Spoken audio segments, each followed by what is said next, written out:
नमस्कार, मी कीर्ती गायकवाड. स्वागत आहे आपलं आय न्यूज 28 मध्ये.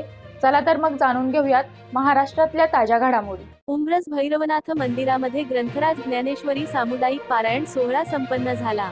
उंब्रज तालुका कराड बुधवार फेब्रुवारी 21 भैरवनाथ मंदिरामध्ये हभप श्री विठ्ठल महाराज गोंडे देवाजी आळंदी यांचे काल्याचे कीर्तन संपन्न झाले.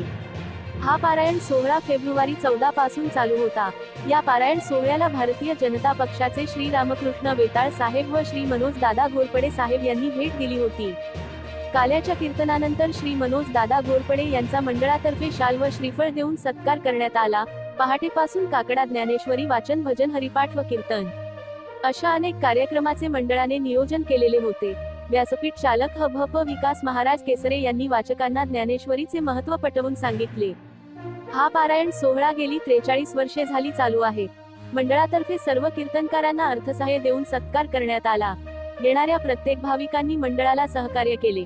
या पारायण महाप्रसाद सोहळ्याचा आनंद उंब्रज व उंब्रज परिसरातील सर्व भाविकांनी घेतला.